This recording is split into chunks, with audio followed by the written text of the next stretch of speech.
Oh my God!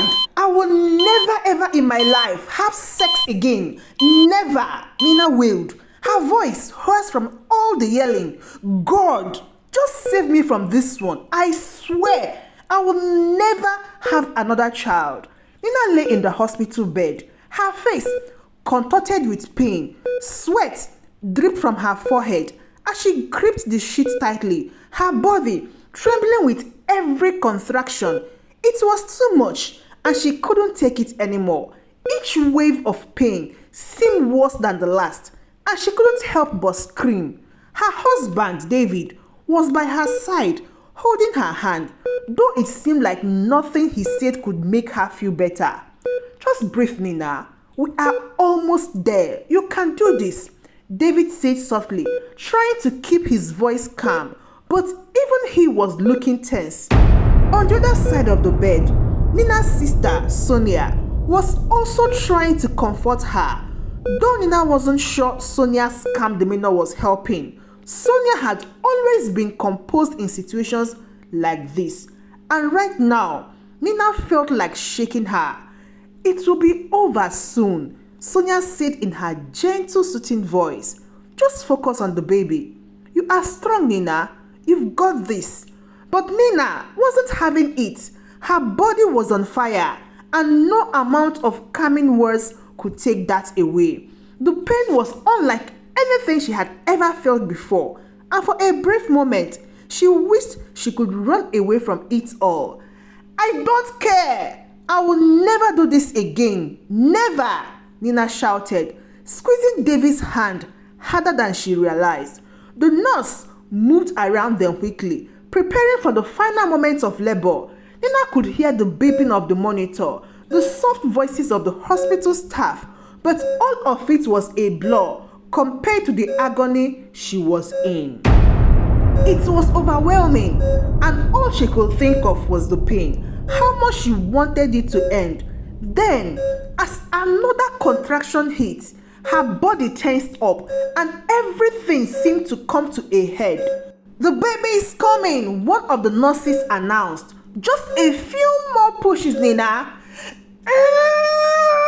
Nina's breath came in shallow gasp.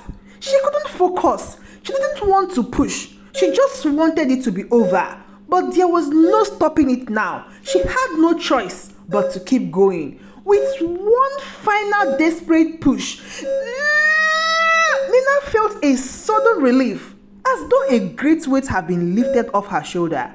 She collapsed back on the bed, exhausted and shaking, her vision blurring. But when she looked up at the doctor and nurses, something wasn't right. The room had gone quiet, and Nina's heart skipped a beat. Why weren't they saying anything? Is my baby okay? Nina asked, her voice barely a whisper. The doctor turned to Nina with a calm expression, though there was something strange in her eyes. The baby is fine, Nina, the doctor said softly. Your baby was born in the amniotic sac. It's rare, but it's not dangerous. Nina blinked. What? What does that even mean? David and Sonia exchanged glances, their face pale with confusion. The doctor held up the newborn baby, still inside the thin, clear membrane of the sac. It looked as though the baby was floating peacefully, unaware of the world outside. For a moment, Nina stayed at the sight, frozen in shock. It was something she had never imagined, something that felt otherworldly. The baby was still moving, still alive, but the sac surrounded the child like a bubble, unbroken. Is my baby okay? Nina asked again, her voice shaky with fear. The doctor nodded. Yes, perfectly fine. The sac will be removed carefully, and everything will be just as it should be. But Nina couldn't shake the feeling that this was more than just a medical anomaly. Something about the baby sent chills down her spine, and for the first time that day, her pain seemed to vanish, replaced by a deep sense of unease. Later, after the baby was safely cleaned and placed in Nina's arm, she couldn't stop thinking about the birth. She had heard stories about babies born in amniotic sac before, but her family had always attached significance to such events, Her mother used to say that babies born this way were special, marked by destiny, though whether for good or bad, no one could say. You did great, Nina, David said, smiling as he looked down at her newborn child. He gently touched the baby's hand, his face softening with joy. But Nina was still unsettled, and it didn't help when Sonia approached her later that evening with an old letter in her hand. Mom wanted you to have this after your first child was born. Sonia said quietly, handing her the envelope. Nina's heart skipped a bit as she looked down at the familiar handwriting. It was her mother's. She hadn't seen it in years, not since her mother passed away. With trembling hand, Nina opened the envelope and pulled out the letter. Dear Nina, if you are reading this, it means you've had your first child. There is something you need to know about our family, something I couldn't tell you while I was alive. Our family is different, marked by something ancient, something that's been passed down for generations. I don't know if you believe in such things, but your child is special, Nina. This child will carry our family's destiny forward, and there are certain responsibilities that comes with that. Nina's hand shook as she read the words. What did her mother mean by family's destiny? She had never heard anything about this before. Sonia knows about this too. I told her everything before I passed. You may feel hurt by this, but I had to entrust the responsibility to her. She is meant to help you and guide this child. The future is in your hands, Nina. Take care of your baby and be strong. The letter ended there, leaving Nina with more questions than answers. She turned to Sonia, her eyes wide with shock. You know about this? Nina asked, her voice trembling. Sonia nodded slowly. Mom told me everything. I didn't want to overwhelm you, especially after she passed, but I'm here to help you, Nina. This child is special. Nina's mind raced. Everything felt wrong, out of place. Why had her mother kept this from her? And why did Sonia seem so calm, so certain about the baby's future? Before Nina could respond, David walked back into the room, holding a cup of water. He looked between the two sisters, sensing the tension. Is everything okay? David asked, his voice narrowing. Nina hesitated, unsure of what to say. Should she tell him about the letter, about the strange things her mother had written? But before she could make a decision, David's phone buzzed in his pocket. He pulled it out and glanced at the screen, his face tightening. I need to take this, David said, stepping out of the room. As the door closed behind him, Nina looked back at Sonia, her heart heavy with doubt. What does all this mean? Nina asked, her voice barely above a whisper. It means your baby is part of something bigger than we thought, Sonia replied. But don't worry, I'll be here to help you. We'll figure this out together. The next few days passed in a blur. Nina tried to focus on recovering from the labor and bonding with her baby, but the unease never left her. David had been acting strange since the birth, and she couldn't shake the feeling that something was wrong with them. One night, when David thought Nina was asleep, she overheard him on the phone in the living room, speaking in hushed tones. She couldn't make out anything he was saying, but a few words stood out clearly. Are you sure about this test result? David whispered. I need to know if this child is really mine. Nina's blood ran cold. Was David doubting their baby's paternity? How could he even think such a thing? The next morning, Nina confronted him, her voice shaking with anger and disbelief. David, what's going on? Why would you doubt our baby's paternity? She demanded, tears welling up in her eyes. David hesitated, rubbing the back of his neck. I'm sorry, Nina. I don't know. Something feels off. The timing of the pregnancy. I couldn't help but wonder. Nina stared at him in shock. You think I cheated on you? After everything we've been through? David sighed, looking away. It's not that. I don't know what to think anymore. The hurt in Nina's chest was unbearable, and for the first time, she felt completely alone. Even her own husband didn't trust her. And now, with everything her mother had written in that letter, she wasn't sure she could trust anyone either. Strange things began happening in the house after the baby came home. Objects in the nursery would be out of place, and sometimes Nina would wake up in the middle of the night with the feeling that someone had been in the room watching them. One evening, as she was rocking the baby to sleep, she heard a soft voice whispered in the dark. Shh! Don't let her hear us. Nina's heart pounded in her chest, but when she turned to look, there was no one there. Sonia! Nina called out, her voice shaking, but Sonia wasn't there. She was in her own room, sound asleep. Nina tried to brush off the strange occurrences, telling herself it was just exhaustion or her mind playing tricks on her. But the whispers didn't stop. Every night, just as she was about to drift off to sleep, she would hear it again. Shh! Don't let her hear us. It was driving her mad.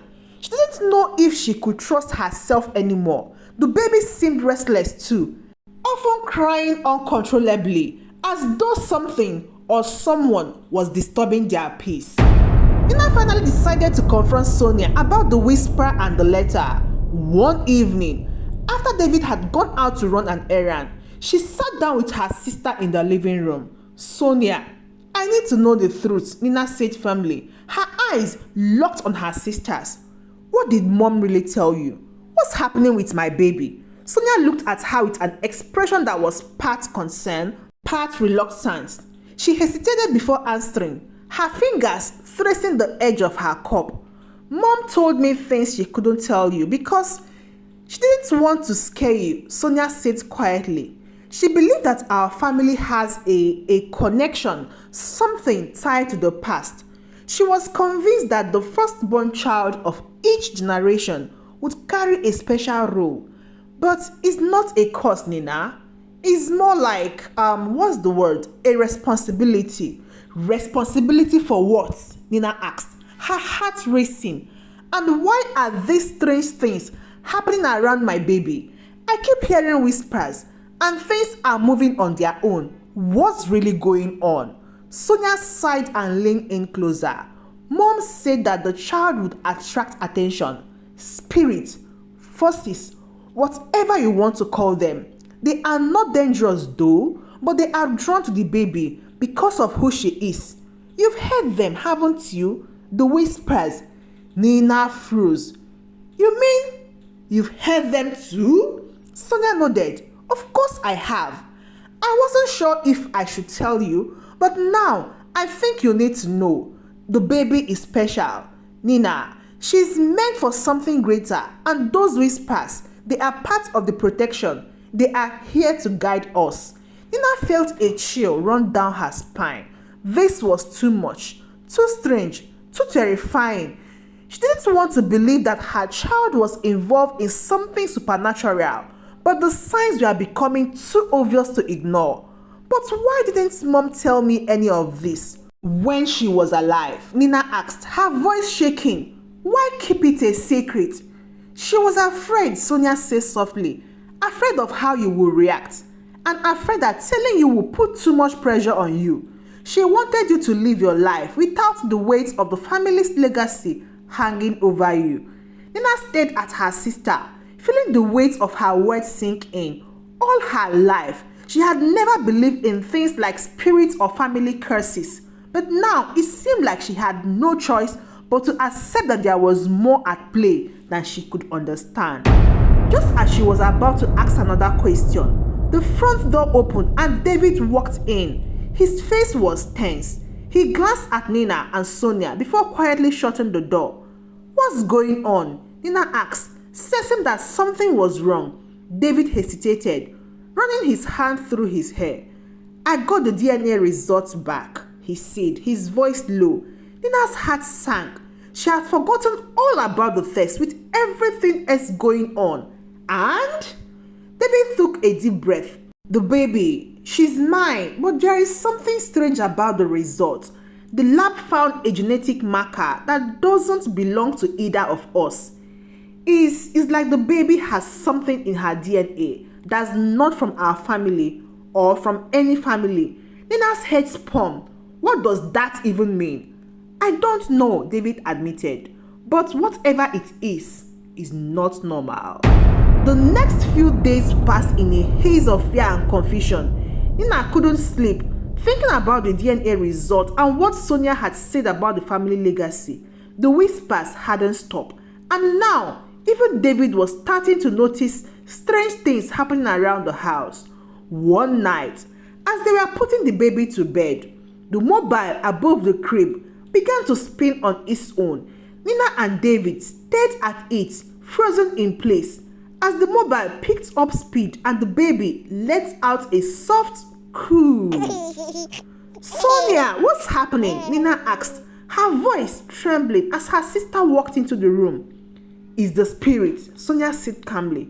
They are here to protect her. They are not here to harm you, but they are here because they sense the baby is important. David had had enough.